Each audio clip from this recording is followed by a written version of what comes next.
16 जुलाई सुबह के 5:30 बजे अमेरिका में एक न्यूक्लियर बॉम्ब की टेस्टिंग होती है, जिसका रिजल्ट देखकर इस बॉम्ब के क्रिएटर ओपनहाइमर के मुंह से एक बात निकलती है। और यह बात सच भी हो जाती है। इस बॉम्ब की टेस्टिंग के 20 दिन बाद 6 अगस्त 1945 को अमेरिका जापान के हिरोशिमा पर सुबह 8:15 बजे little boy bomb. Hey guys, this is me Adram Kewant and you're watching me on News India Reaction. I'm back with another video और आज का वीडियो होने वाला बहुत ही इंटरेस्टिंग, क्योंकि आज के इस वीडियो तो चलिए देखते हैं और एंजॉय करते हैं। So let's get started and enjoy it.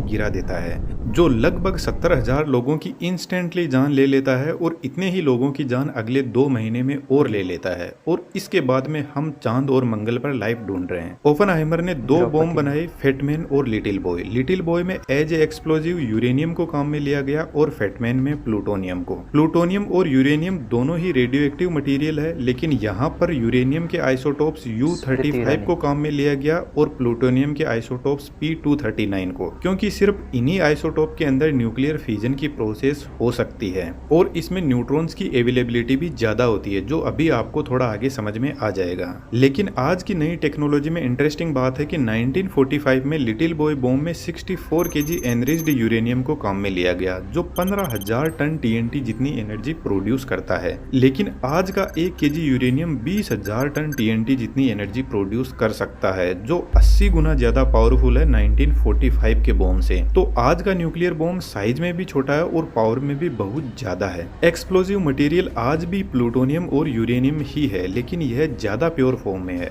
यदि यूरेनियम की पावर को हम आसान भाषा में समझे तो थर्मल पावर प्लांट में कोयले से इलेक्ट्रिसिटी बनाई जाती है और न्यूक्लियर पावर प्लांट में यूरेनियम को यूज में लिया जाता है। तो वहाँ पर 1 kg यूरेनियम 27 लाख kg कोयले के बराबर होता है। यूरेनियम का एटॉमिक वेट ज्यादा होता है, तो इसको न्यूक्लियर फ्यूजन की प्रोसेस से छोटे एटम्स में तोड़ा जाता है और जब यह यूरेनियम ब्रेक डाउन होता है तो इससे बहुत ज्यादा एनर्जी निकलती है। जैसे अपन यहाँ पे समझते हैं यह कोई यूरेनियम का एटम है। अब यह एटम नॉर्मल कंडीशन के अंदर स्टेबल रहता है, लेकिन हमें तो इसको अनस्टेबल करना है ताकि अपनी एनर्जी को यह रिलीज कर सके। इसलिए हम एक न्यूट्रॉन इसमें ऐड कर देते हैं। जैसे ही हम इसमें न्यूट्रॉन ऐड करते हैं तो यह अनस्टेबल हो जाता है और यह 2 एटम के अंदर टूट जाता है। अब इस ब्रेकडाउन से 3 न्यूट्रॉन और जबरदस्त एनर्जी निकलती है। अब इस न्यूट्रॉन के पास में बहुत ज्यादा एनर्जी होती है और इसकी ट्रेवलिंग स्पीड भी इतनी ज्यादा होती है कि यह लाइट की स्पीड का 30% स्पीड से ट्रेवल करते हैं। तो यह तीनों न्यूट्रॉन आगे और न्यूट्रॉन के एटम से टकराते हैं और उनको तोड़ते हैं और फिर उनसे न्यूट्रॉन और एनर्जी निकलती है और फिर वह और आगे यूरेनियम के एटम को तोड़ते हैं। इस टाइप से एक लंबी अनकंट्रोल्ड चेन रिएक्शन चलती है जब तक पूरे यूरेनियम के एटम से एनर्जी ना निकल जाए।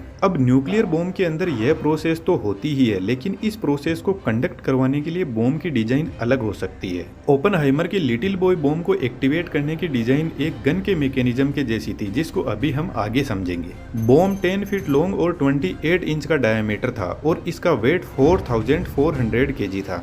जिस एयरक्राफ्ट से इस बॉम्ब को गिराया जाने वाला था उसका नाम B-29, जो एक बॉम्बर एयरक्राफ्ट है। जब एयरक्राफ्ट 38,000 फीट की हाइट पर था तब एयरक्राफ्ट अपने डोर ओपन करता है और बॉम्ब को नीचे गिराता है।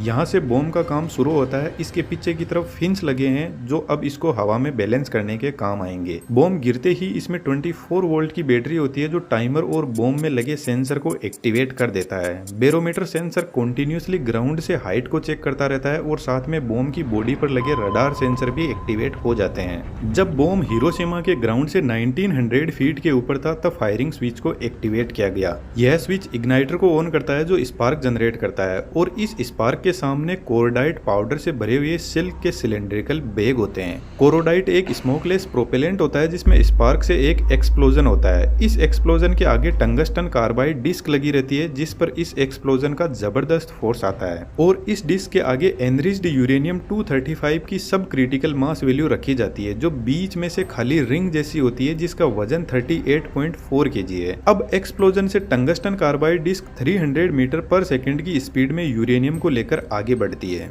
और फ्रंट साइड में एनरिच्ड यूरेनियम 235 को ही सिलेंड्रिकल फॉर्म में सुपर क्रिटिकल वैल्यू रखी जाती है, जिसका वेट 25.6 kg है, जो एक्सप्लोजन के लिए तैयार बैठा है। यहाँ पर एनरिच्ड यूरेनियम की सुपर क्रिटिकल और सब क्रिटिकल मास वैल्यू को रखा जाता है, जिससे क्रिटिकल मास को अचीव किया जाता है। और क्रिटिकल मास वह वैल्यू है जिस पर यूरेनियम फिजनेबल बनता है, अदरवाइज न्यूक्लियर फिजन की प्रोसेस इसमें शुरू ही नहीं होगी। तो जैसे ही यूरेनियम की रिंग स्पीड में आकर इस सिलेंडर में फिट होती है, तो पीछे की तरफ इनिशिएटर लगे रहते हैं जो न्यूट्रॉन्स को इंजेक्ट करना शुरू कर देंगे, जिससे न्यूक्लियर फिजन की प्रोसेस शुरू हो जाएगी। यहाँ पर जो गन बैरल है वह बहुत स्ट्रॉन्ग मेटल की बनी है, तो जब तक न्यूक्लियर फिजन की प्रोसेस कंप्लीट नहीं हो जाती तब तक यह मेटल यूरेनियम को होल्ड करके रखती है। और जैसे ही न्यूक्लियर फिजन की प्रोसेस कंप्लीट होती है तो इतनी ज्यादा एनर्जी निकलती है कि यह मेटल पिघल के ब्लास्ट हो जाती है। और यह ब्लास्ट इतना जबरदस्त होता है कि 1200 फीट डायमीटर की एक जबरदस्त फायरबॉल क्रिएट होती है जो ऊपर 6000 फीट तक जाती है। यह एक मशरूम जैसा चमकदार बादल होता है जिसका टेम्परेचर 6000 डिग्री सेंटीग्रेड होता है, जो सन के सरफेस टेम्परेचर के बराबर है। इस फायरबॉल ने पलक झपकते ही लगभग 40,000 लोगों की जान ले ली। इसके एरिया में जितने भी लोग थे वे एकदम गायब हो जाएंगे, उनकी हड्डियां भी नहीं बचेगी, भाप बन जाएगी। यह जो फायरबॉल है ये बहुत ज्यादा शॉक वेव क्रिएट करेगी और शॉक वेव चारों तरफ हर डायरेक्शन में ट्रेवल करेगी, साउंड की स्पीड से भी ज्यादा स्पीड में, जिससे जोरदार अर्थक्वेक भी आना शुरू हो जाएंगे। लिटिल बॉय बॉम्ब को सरफेस से कुछ ऊंचाई पर ब्लास्ट किया गया ताकि इसकी फायरबॉल ज्यादा एरिया को कवर कर सके।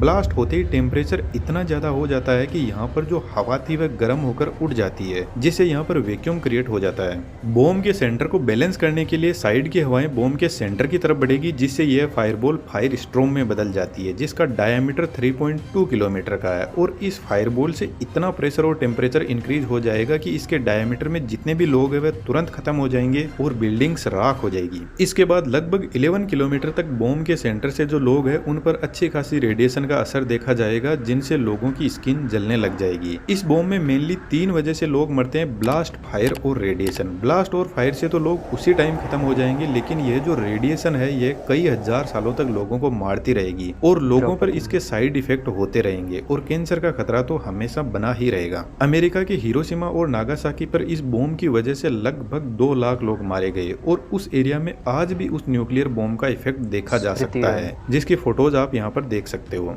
ओपनहाइमर को अपने इस आविष्कार को लेकर बहुत रिग्रेट था और उन्होंने इस न्यूक्लियर बॉम्ब पर बैन लगाने के लिए बहुत कोशिश की, लेकिन वह कर नहीं पाए। अब आप ही बताओ, ओपनहाइमर हीरो है या villain? 1 kilo uranium price $7 million का है, फिर भी हमारी अर्थ पर 12,500 न्यूक्लियर बॉम्ब अवेलेबल है। आज 10 से भी ज्यादा कंट्री के पास में न्यूक्लियर बॉम्ब है। पिछले 80 सालों में से किसी भी न्यूक्लियर बॉम्ब का यूज नहीं हुआ, लेकिन फिर भी हम इंसान एक हाथ में पेट्रोल और एक हाथ में जलती हुई माचिस लेकर घूम रहे हैं। ऐसा बेहतरीन 3D एनिमेशन आपको भी सीखना है तो डिस्क्रिप्शन में कोर्स का लिंक दिया हुआ है। हमारी 3D कम्युनिटी में आपका स्वागत है। आप चैनल पर विजिट करके और भी ढेर सारे ऐसे वीडियोस को एंजॉय कर सकते हो।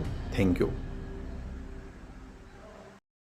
सो थैंक यू दोस्तों, आज की वीडियो में बस इतना ही। फिर मिलेंगे किसी नए वीडियो में नए टॉपिक के साथ। Bye bye.